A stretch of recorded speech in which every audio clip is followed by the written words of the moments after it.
Video में हमने संस्कार और भावना का भावार्थ समझा था। अब हम इसके प्रश्नोत्तर हल करेंगे। तो इसमें पहला कोटेशन है जो यहाँ पे 1 नंबर लिखा हुआ है, ये पहला कोटेशन है। आपके वर्कबुक में आप देखना पेज नंबर 8 पर, तो वर्कबुक है उसके अंदर क्वेश्चन दिए हुए हैं। अगर आपको वर्कबुक में लिखना हो तो आप वर्कबुक में लिख सकते हो। अगर आपको वर्कबुक में नहीं लिखना है तो आप अपनी नोटबुक भी बना सकते हो। तो यहाँ पर पहला कोटेशन है 1 नंबर का और उसके 1 नंबर में 4 क्वेश्चन आंसर हैं। ठीक है, तो पहला कोटेशन, वही उसकी मिस्रानी ने मुझे बताया, कहने लगी तुम्हारा बेटा तो बहुत बीमार रहा, मरकर बचा। सुनकर मैं शर्म से गड़ गई, मेरा बेटा बीमार रहे और मुझे पता भी न लगे। अब इसके अंदर क्वेश्चन नंबर 1, कौन किसके घर गई थी और क्यों? माँ मिस्रानी के घर गई थी, वह अपने बेटे की खबर लेने गई थी। क्वेश्चन नंबर 2, वहाँ उसे किसने क्या बताया? तो वहाँ उसे मिस्रानी ने बताया कि तुम्हारा बेटा बहुत ज़्यादा बीमार है, उसके बचने की कोई आशा नहीं है। क्वेश्चन नंबर 3 अर्थात ग, उसका बेटा उससे अलग क्यों रहता है? वक्ता उससे क्यों नहीं मिलने जाता? तो आंसर है अविनाश इसलिए अलग रहने लगा था कि विजाती लड़की के साथ उसने विवाह किया था। इसी वजह से वक्ता माँ उसे स्वीकार नहीं करना चाहती थी। वह विजाती लड़की को अपने घर लाना नहीं चाहती थी। आगे घ नंबर है, वे बहुत समझदार थे, नाराज भी हो जाते। पंक्ति में वे शब्द का प्रयोग किसके लिए किया गया है? उनके चरित्र की प्रमुख विशेषताओं का वर्णन कीजिए। वे शब्द का प्रयोग अविनाश के पिता के लिए किया गया है। अविनाश के पिता पुराने संस्कार रीति रिवाज में विश्वास नहीं करते थे। वह एकदम निर्मम व्यक्ति थे। एक दिन उनका बेटा अविनाश बहुत बीमार था। जब उनके पिता जमीन पर रखी हुई चीज़ों को अविनाश को सुलाने के लिए हटाने लगते हैं। यह देख आसपास के लोग आश्चर्यचकित हो जाते हैं और कहते हैं, देखो तो यह कैसा निर्मम बाप है। अब देखेंगे कोटेशन नंबर 2, अपराध और किसका है? सब मुझी को दोष देते हैं। अब इसके अंदर क्वेश्चन 1 क, वक्ता और श्रोता कौन कौन है? परिचय दीजिए। तो वक्ता माँ है और श्रोता उमा है। माँ का परिचय हम देखेंगे। ऐसे तो आपके वर्कबुक के अंदर पेज नंबर 6 के ऊपर माँ जो लिखा है चरित्र चित्रण में वही होगा। एक बार मैं पढ़ के सुना रही हूँ, आप सब लोग देखते रहिए। ठीक है, पहले वक्ता का परिचय देखेंगे, फिर श्रोता का परिचय देखेंगे। तो माँ का परिचय, माँ एकांकी की प्रमुख पात्रा हैं। वह संक्रांति काल की नारी हैं तथा संस्कारों से बंधी हुई हैं। वह प्राचीन रीति रिवाजों से बाहर नहीं आ पाती। वह अपने पति का महत्व स्वीकार करती हैं। यद्यपि कई बातों में उसका अपने पति से मतभेद है, परंतु फिर भी वह उनका मान रखती हैं। जब उसके बेटे बड़े ने एक विजाती बंगाली महिला से विवाह कर लिया था, तब उसके साथ परिवार से अलग रहने लगा था, तो माँ उसके घर नहीं जा पाती। वह अत्यंत भावुक हैं। बड़े लड़के की बीमारी की बात सुनकर व्याकुल हो उठती हैं। तब उसे पता चलता है कि उसकी बड़ी बहू ने अविनाश की बहुत सेवा की है और हैजा जैसी बीमारी से उसे बचा लिया है, तो उसका हृदय बदल जाता है। जब उसे यह पता चलता है कि अब अविनाश की बहू मरणासन है, तो बहू के प्रति ममता और स्नेह जगाने के कारण वह अविनाश के यहाँ जाने को तैयार हो जाती है। उमा का परिचय देखेंगे। उमा अतुल की पत्नी है तथा एकांकी की छोटी बहू है। वह अपनी सास और पति से बेहद प्यार करती है। वह धार्मिक रीति रिवाजों को मानती है तथा आदर्शवादी महिला है। वह अपनी भाभी के प्रति भी आदर और प्रेम की भावना रखती है। वह अपनी भाभी के सौंदर्य, व्यवहार तथा वाक्पटुता की प्रशंसिका है। वक्ता अपने किस अपराध की ओर संकेत कर रहा है? आंसर है, माँ अपने आप को दोषी ठहराते हुए कहती है कि जो निर्दय हैं वे सब अविनाश से मिलते रहते हैं, लेकिन मैं अविनाश को इतना प्यार करती हूँ, उसे देखने के लिए तरसती हूँ और मुझे ही कितना मोह है कि मैं उसके बिना नहीं रह सकती। ऐसा कहते हुए रोने लगती है। वक्ता अपने इसी अपराध की ओर संकेत करती है। ग नंबर का क्वेश्चन देखेंगे। सब वक्ता को किस बात के लिए दोष देते थे? तो सब वक्ता को पुराने संस्कारों में बंधी मोह माया में उलझी हुई कहकर उनकी इस बात को ध्यान में रखकर वे लोग माँ को दोषी ठहराते हैं और उनकी बात बात पर निंदा करते हैं। आगे घ नंबर, मिश्रानी ने वक्ता को किसके बारे में बताया? मिश्रानी ने वक्ता को अविनाश के बारे में बताया कि आपका बेटा बहुत ही बीमार है। वह 10 दिन से दफ्तर भी नहीं जाता क्योंकि उसे हैजा हो गया है। यह सुन माँ अत्यंत दुखी हो जाती है। अब देखेंगे कोटेशन नंबर 3। माया ममता किसी को नहीं छोड़ गई है। हर बात में देश, धर्म और कर्तव्य की दुहाई देना उन्होंने सीखा है। आखिर इनका बाप भी तो ऐसा ही निर्मम था। अब इसके अंदर क्वेश्चन नंबर 1 क, वक्ता कौन है? उन्होंने शब्द का प्रयोग किसके लिए किया गया है? तो वक्ता माँ है। उन्होंने शब्द का प्रयोग अपने दोनों बेटे अतुल और अविनाश के लिए किया गया है। क्वेश्चन नंबर ख, इनका बाप भी तो ऐसा ही निर्मम था। वक्ता को किसके निर्ममता के संबंध में कौन सी घटना याद आ गई? आंसर है, अविनाश के पिता भी मोह माया से दूर रहने वाले निर्मम व्यक्ति थे। वे संबंधों से अधिक संस्कारों को महत्व देते हैं। अब देखिए, मैंने आपको ये क्वेश्चन लिखा है, इसके बाद मैंने नीचे लिखा है सेमेस 1 का ख। इसमें मैंने दिया सेमेस 1 का ख। तो आपको देखना है कोटेशन नंबर 1 में जो घ नंबर का है वह घ नंबर अर्थात 4 नंबर का, ठीक है, वो आपको इसी में लिखना है। सेमेस लिखने का मतलब सेमेस 1 कोटेशन घ नंबर का जो क्वेश्चन है आपका, उसका आंसर आपको इसमें लिखना है। चलिए आगे, ग नंबर का, वक्ता के बेटे ने उसे किस बात के लिए कोसा है और क्यों? ये भी देखिए, सेमेस 2 का ग। सेमेस जो कोटेशन 2 है तो सेमेस 2 कोटेशन और ग अर्थात 3 नंबर का आपको इसमें लिखना है। चलिए आगे, माँ का हृदय परिवर्तन कब हुआ और कैसे? जब माँ अतुल और उमा से बात करते हुए यह कहती है कि यदि बहू न बची तो अवश्य अविनाश भी नहीं बचेगा। इसी बीच वह निर्णय लेती है कि बिना देर किए हुए मुझे अविनाश के यहाँ ले चलो, मैं उसे देखूंगी, उससे बात करूंगी। माँ प्राचीन संस्कारों से मुक्त हो पुत्र से बात करने का निर्णय लेती है। अब हम देखेंगे कोटेशन नंबर 5, कोटेशन नंबर 4।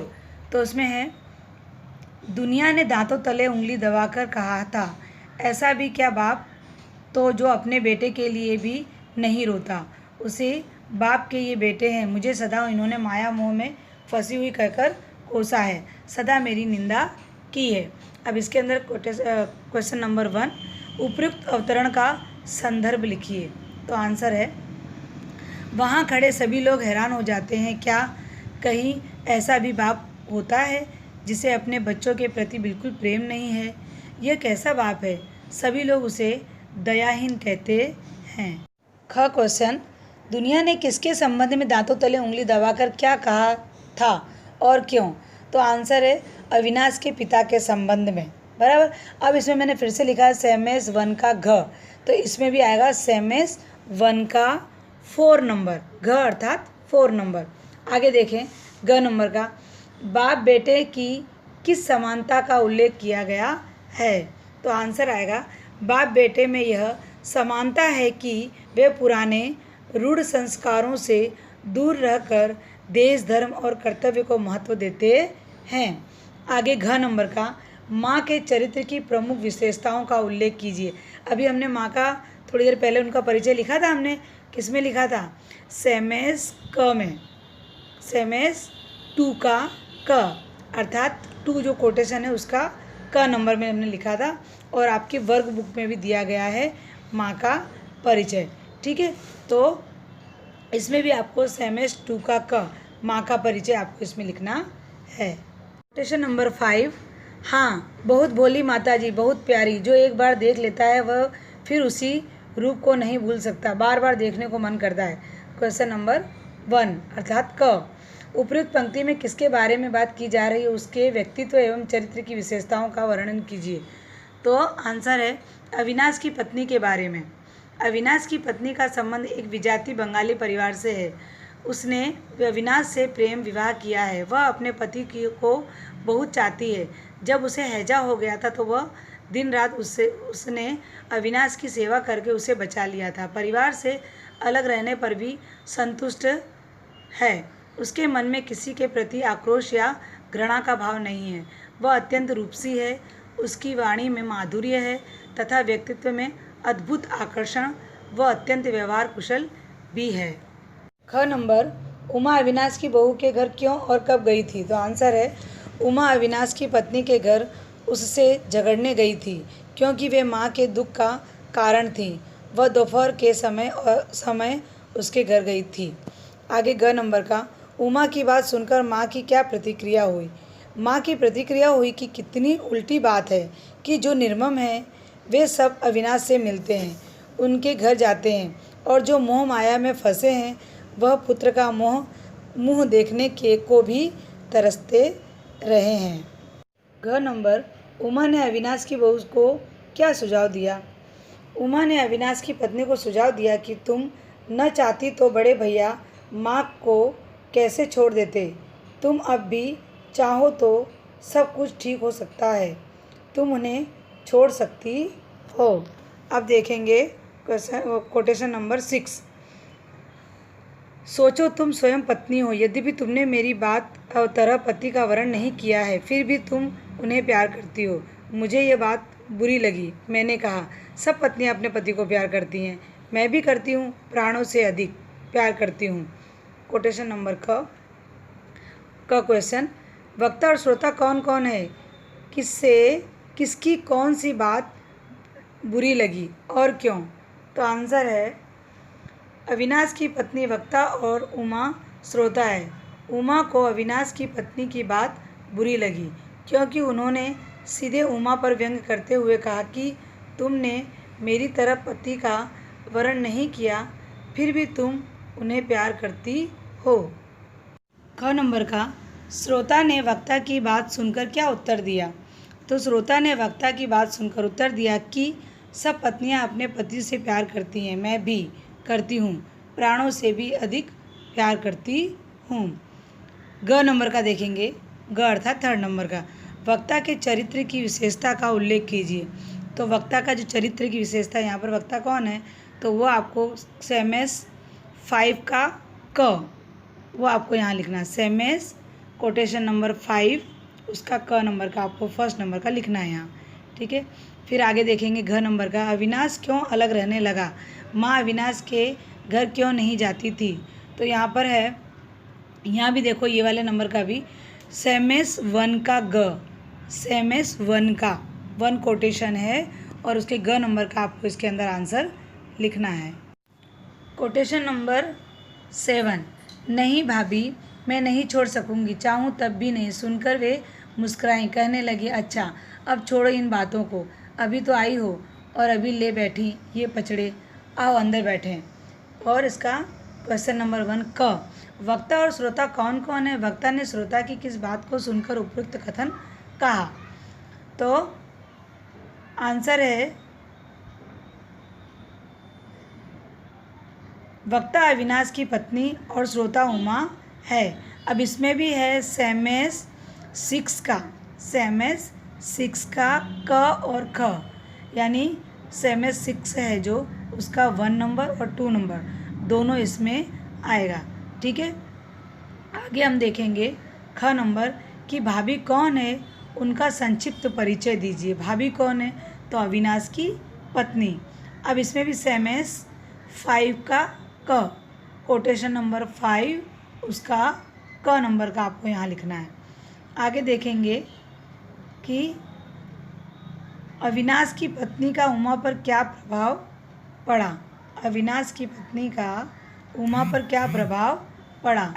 तो आंसर है अविनाश की पत्नी का उमा पर यह प्रभाव पड़ा कि वह अपनी भाभी के प्रति आदर और प्रेम की भावना रखने लगी, क्योंकि वह अपनी भाभी से लड़ने गई थी, लेकिन भाभी ने उमा से लड़े बिना प्रेम पूर्वक आदर सत्कार किया।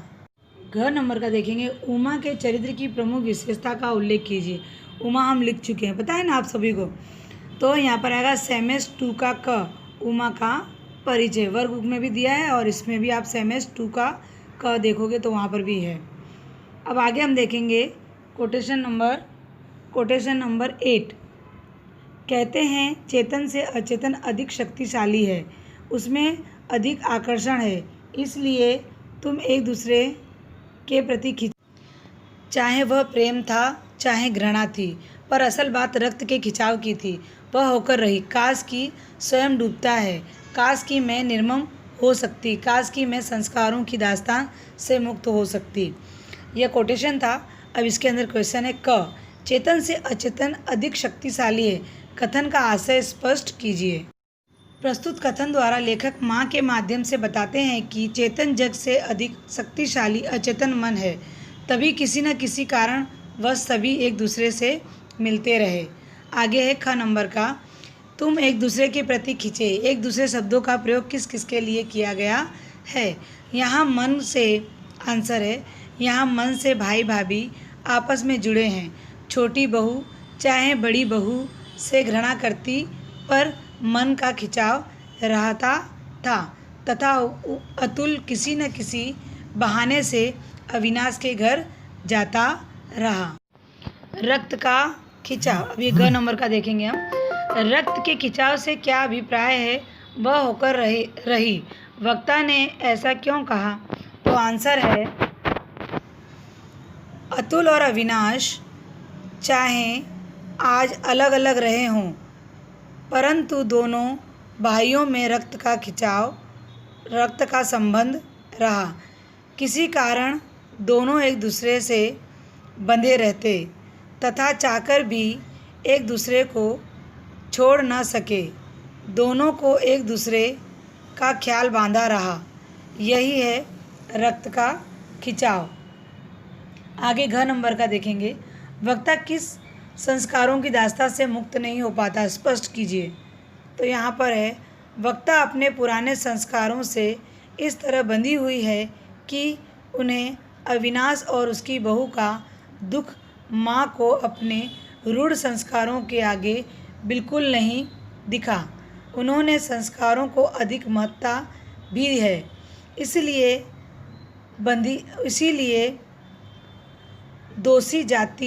दूसरी जाति बहू को उन्होंने स्वीकार नहीं किया। कोटेशन 9, हाँ उसी ने कहा था, मैंने उसे बहुत समझाया, अपने प्रेम की दुहाई दी, पर वह सदा यही कहता रहा। माँ संतान का पालन माँ बाप का नैतिक कर्तव्य है। वे किसी पर एहसान नहीं करते, केवल राष्ट्र का ऋण चुकाते हैं। वे ऋण मुक्त हो, यही उनका परितोष है। इससे अधिक मोह है, इसलिए पाप है। इसका क नंबर का क्वेश्चन है, उपयुक्त कथन का संदर्भ स्पष्ट कीजिए। तो आंसर है, माँ ने कहा, मैंने अविनाश को समझाने का प्रयत्न किया, लेकिन अविनाश समझने को तैयार नहीं है, क्योंकि वह माँ को पुराने रीति रिवाज में मानने वाली कहकर अपनी माँ से साफ शब्दों में कह देता है कि बच्चों को पालना बड़ा करना माँ बाप का कर्तव्य होता है। वो किसी पर एहसान नहीं करते। इतना मोह में बंधने की आवश्यकता नहीं है। क्वेश्चन नंबर 2 ख, वक्ता ने किसे क्या समझाया था। तो वक्ता ने अविनाश को समझाया था कि एक नीची विजातीय लड़की से विवाह करना गुनाह है, लेकिन उसने मेरी एक न सुनी और उल्टा समझाते हुए कहने लगा कि माँ संस्कारों की दास्तां सबसे बड़ा शत्रु होता है।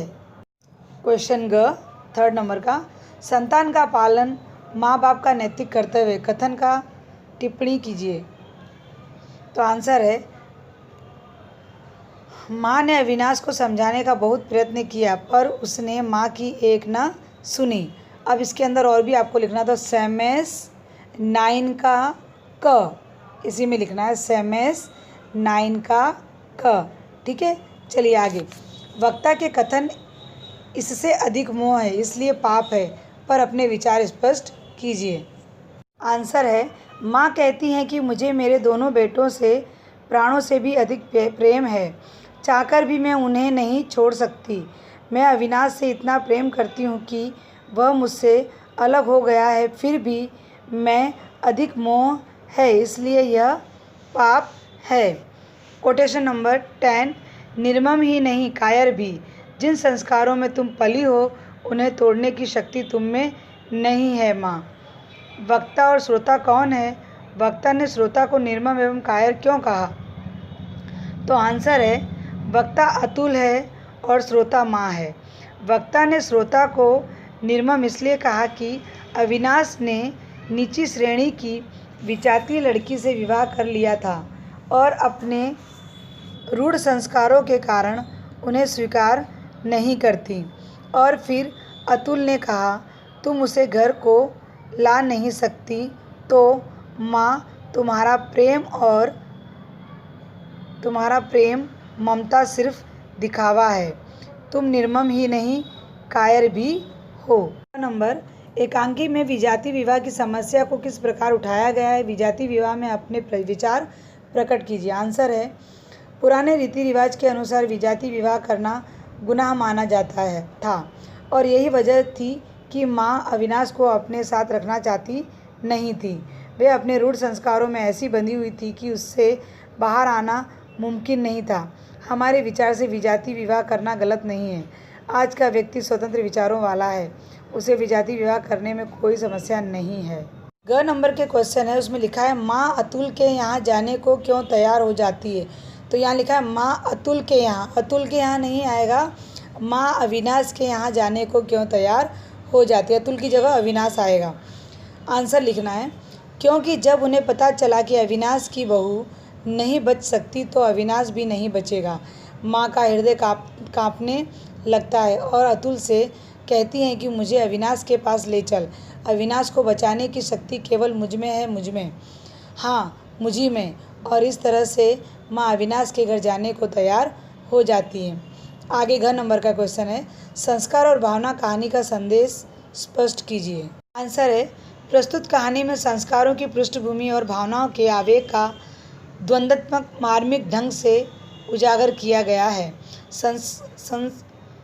संक्रांति काल की नारी माँ के बड़े पुत्र अविनाश ने एक विजातीय बंगाली लड़की से विवाह किया है, जिसके कारण वह अपने परिवार से अलग रहता है। जब माँ को पता चलता है कि उसका बेटा बहुत बीमार रहा पर उसे पता भी नहीं चला, तो उसके वात्सल्य, ममता एवं पुत्र प्रेम के सामने अपने संस्कार नहीं टिक पाते, वह संस्कारों की दास्ता से मुक्त हो जाती हैं। अब कोटेशन नंबर 11, जिन बातों का हम प्राण देकर भी विरोध करने को तैयार रहते हैं, एक समय आता है जब चाहे किसी कारण से भी हो, हम उन्हीं बातों को स्वीकार कर लेते हैं। अब इसके अंदर क्वेश्चन नंबर 1 अर्थात क, उपयुक्त कथन का आशय स्पष्ट कीजिए। आंसर है, प्रस्तुत कथन द्वारा उमा कहती है कि माँ अपने प्राण देने को तैयार हैं, परंतु वे अपने पुराने रीति रिवाज को आगे किसी को नहीं आने देंगी। परंतु अंत में माँ के आगे ऐसी परिस्थिति आती है कि वे अपने पुराने रूढ़ संस्कारों को भूलकर अपने बेटे के पास चली जाती हैं। ख नंबर, संस्कार और भावना शीर्षक कहानी में किस समस्या को उजागर किया गया है? तो आंसर है, विजातीय लड़की से विवाह करना या नहीं करना चाहिए, इस समस्या को उजागर करता है। ग नंबर का है, माँ के व्यवहार में किस प्रकार बदलाव आया? तो यहाँ पर हमने लिखा है सेमेस 3 कोटेशन का घ अर्थात 4 नंबर का। ठीक है, आगे एकांकी के शीर्षक की सार्थकता पर विचार प्रकट कीजिए। तो आंसर है, एकांकी का शीर्षक सार्थक, उद्देश्यपूर्ण तथा समुचित है। एकांकी की सारी घटनाएं संस्कार और भावनाओं के द्वंद्व के चारों ओर घूमती हैं। एकांकी में इन्हीं दो का द्वंद्व अत्यंत प्रभावक ढंग से चित्रित किया गया है। कथानक के अंत में संस्कारों पर भावनाओं की जीत होती है। अब इसमें और भी लिखना है, तो मैंने लिखा है यहाँ पर सेमेस 9 का ख अर्थात 2 नंबर का आपको लिखना है। कोटेशन 12, इससे अधिक मोह है इसलिए पाप है, पर मैं क्या करूं? मैं जो इससे अधिक है उसी को पाने को आतुर हूँ। मैं ही क्यों, सभी माता पिता यही चाहते हैं। तभी मैं जानती हूँ उस डाकिन ने मेरे बेटे को मुझसे छीना है, पर वास्तव में दोष उसका नहीं है। क्वेश्चन नंबर क, वक्ता कौन है? उसने उपयुक्त कथन किससे तथा किस संदर्भ में कहा है? तो वक्ता माँ है। माँ से बात करते समय कह रही है कि मैं भी निर्मम हो सकती हूँ, काश मैं भी संस्कारों की दास्तां से मुक्त हो सकती, तो कुल जाति धर्म का भूत मुझे तंग न करता और मैं अपने बेटे से अलग न होती। क्वेश्चन नंबर ख, इससे अधिक मोह है इसलिए पाप है। वक्ता ने ऐसा किस संदर्भ में कहा है? तो इसमें सेमेस 9 का घ अर्थात कोटेशन 9 और घ अर्थात 4 नंबर का। ग नंबर का, वक्ता के अनुसार उसकी तरह सभी माता पिता क्या चाहते हैं? तो आंसर है, चाहते हैं कि उसका बेटा उसी के साथ रहे, अपने माता पिता के कहे मार्गदर्शन पर चले तथा सुख दुख किसी भी परिस्थिति में अपनी माता पिता का साथ न छोड़े। लास्ट क्वेश्चन, वक्ता ने डाकिन शब्द का प्रयोग किसके लिए किया है? फिर उसने यह क्यों कहा कि वास्तव में दोष उसका नहीं है? अविनाश की पत्नी के लिए डाकिन शब्द का प्रयोग किया गया है, लेकिन जब उन्हें सच्चाई का पता चलता है तो उन्होंने कहा कि जब अपना ही सिक्का खोटा हो तो हम दूसरों को दोष नहीं मान सकते। चलिए, अब यहाँ पर हमारा संस्कार और भावना का भावार्थ तथा प्रश्नोत्तर दोनों ही हमने हल कर लिए हैं। ठीक है, अब यहाँ पर हमारा एकांकी का फर्स्ट लेसन खत्म हुआ। इसी के साथ मैं अपनी वाणी को विराम देती हूँ और थैंक यू।